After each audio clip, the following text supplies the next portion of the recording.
1. In the morning, when you find yourself unwilling to rise, have this thought at hand: I arise to the proper business of man, and shall I repine at setting about that work for which I was born and brought into the world? Am I equipped for nothing but to lie among the bedclothes and keep warm? But, you say, it is more pleasant so. Is pleasure, then, the object of your being, and not action, and the exercise of your powers? Do you not see the smallest plants, the little sparrows, the ants, the spiders, the bees, all doing their part, and working for order in the universe, as far as in them lies? And will you refuse the part in this design which is laid on man? Will you not pursue the course which accords with your own nature? You say, I must have rest. Assuredly, but nature appoints a measure for rest, just as for eating and drinking. In rest you go beyond these limits, and beyond what is enough, but in action you do not fill the measure, and remain well within your powers. You do not love yourself. If you did, you would love your nature and its purpose. Others, who love the art that they have made their own, exhaust themselves with laboring at it unwashed and unfed. But you honor your own nature less than the carver honors his carving, less than the dancer honors his dancing, the miser his gold, or the vain man his empty fame. These men, when desire takes them, count food and sleep well lost if they can better realize the object of their longings. And shall the pursuit of the common good seem less precious in your eyes and worthy of a lesser zeal?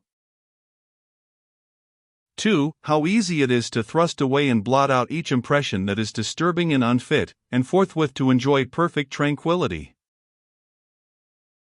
3. Judge no speech or action unworthy of you which is consistent with nature. Be not dissuaded by any consequent criticism or censure from others, but, if the speech or action be honorable, judge yourself worthy to say or do it. Those who criticize you have their own conscience and their own motives. These you are not to regard, but follow a straight course, guided by your own nature and the nature of the universe, both of which point the same way.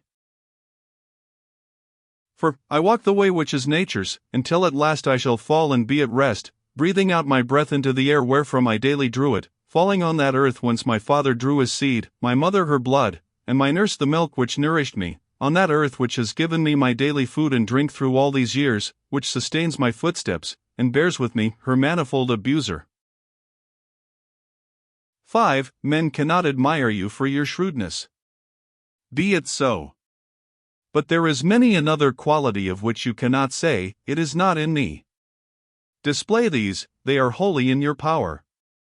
Be sincere, be dignified, be painstaking, scorn pleasure, repine not at fate, need little, be kind and frank, love not exaggeration and vain talk, strive after greatness. Do you not see how many virtues you might show, of which you are yet content to fall short, though you have not the excuse that they are absent, or that you are unfit for them? Are you driven by some want in your equipment to be querulous, to be miserly, to be a flatterer, to reproach your body with your own faults, to cringe to others, to be vainglorious, to have all this restlessness in your soul? No, by the gods, you might have escaped these vices long ago.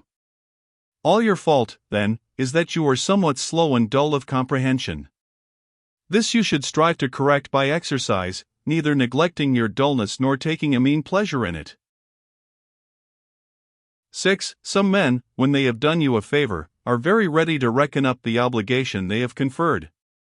Others, again, are not so forward in their claims, but yet in their minds consider you their debtor, and well know the value of what they have done. A third sort seem to be unconscious of their service. They are like the vine, which produces its clusters and is satisfied when it has yielded its proper fruit. The horse when he has run his course, the hound when he has followed the track, the bee when it has made its honey, and the man when he has done good to others, make no noisy boast of it, but set out to do the same once more, as the vine in its season produces its new clusters again. Should we, then, be among those who in a manner know not what they do? Assuredly. But this very thing implies intelligence, for it is a property of the unselfish man to perceive that he is acting unselfishly, and, surely, to wish his fellow also to perceive it. True, but if you misapprehend my saying, you will enter the ranks of those of whom I spoke before. They, too, are led astray by specious reasonings. But if you have the will to understand what my principle truly means, fear not that in following it you will neglect the duty of unselfishness. 7. This is a prayer of the Athenians. Rain, rain, dear Zeus, on the plains and ploughlands of the Athenians. Man should either not pray at all, or pray after this frank and simple fashion.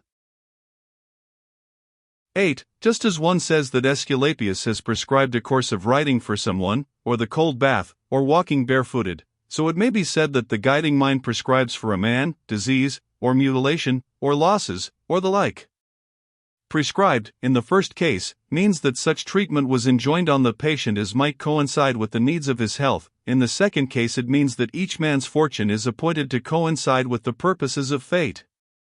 Now, the very word coincidence implies something like that correspondence of squared stones in a wall or pyramid, which workmen speak of when they fit them together in some structure. All things are united in one bond of harmony, and just as all existing bodies go to make the visible world what it is, so destiny, as the general cause, is compounded of all particular causes. The most unphilosophical grasp my meaning, for they say, fate gave this to so and so, this was appointed or prescribed for him. Let us, then, receive the decrees of fate as we receive the prescriptions of Aesculapius. He prescribes many things for us, and some of them are harsh medicines. Yet we obey him gladly in the hope of health. Conceive therefore that, for nature, the doing of her work and the fulfilling of her purposes are, as it were, her health, and welcome all that happens, even should it seem hard fortune, because it tends to the health of the universe, and to the prosperity and felicity of Zeus. He would not have brought this or that on any man did it not contribute to the good of the whole, nor does any part of nature's system bring aught to pass which suits not with her government. For 2 reasons, then, you should content yourself with what befalls you. The first is, that it was created and ordained for you, and was in a manner related to you from the beginning, in the weaving of all destinies from the great first causes.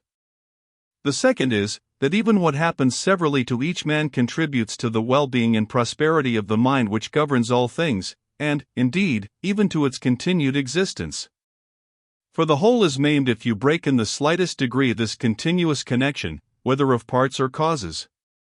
And this you are doing your best to break and to destroy whenever you repine at fate. 9. Fret not, neither despond nor be disheartened, if it be not always possible for you to act according to your principles of perfection. If you are beaten off, return again to the effort, and content yourself that your conduct is generally such as becomes a man. Love the good to which you return, and come back to philosophy, not as one who comes to a master, but as one whose eyes ache recurs to sponge and egg, as another has recourse to plasters, or a third to fomentation. And thus you will make no empty show of obeying reason, but find that it gives you rest. Remember that philosophy demands no more than what your nature requires. But you are wont to desire other things which accord not with your nature. For what, you say, can be more delightful than such things? Is not this the very snare which pleasure sets for us? Yet consider if magnanimity, frankness, simplicity, kindness, and piety be not even greater delights. And what is sweeter than wisdom itself, when you are conscious of security and felicity in your powers of apprehension and reason? 10. The natures of things are so covered up from us, that to many philosophers, and these no mean ones, all things seem incomprehensible. The Stoics themselves own that it is difficult to comprehend anything with certainty. All our assent is inconsistent, for where is the consistent man? Consider, too, the objects of our knowledge, how transitory are they, and how mean? How often they are in the possession of the debauchee, of the harlot, of the robber. Review again the morals of your contemporaries. It is scarcely possible to tolerate the best-mannered among them, not to say that a man can scarcely tolerate himself. Amid such darkness and filth, in this perpetual flux of substance, of time, of motion, and of things moved, I can perceive nothing worthy of esteem or of desire. On the contrary, we should comfort ourselves as we await our natural dissolution, and not be vexed at the delay, but find rest in these thoughts: first, that nothing can befall us which is not in accord with the nature of all things; second, that it is always in our power not to do anything against the divine spirit within us; to this no force can compel us. 11. To what end am I using my soul? Let me examine myself as to this on all occasions, and consider what is passing now in that part of me which men call the ruler of the rest. Let me think, too, whose is the soul that I have? Is it a child's? Is it a youth's, a timorous woman's, or a tyrant's, the soul of a tame beast or of a savage one?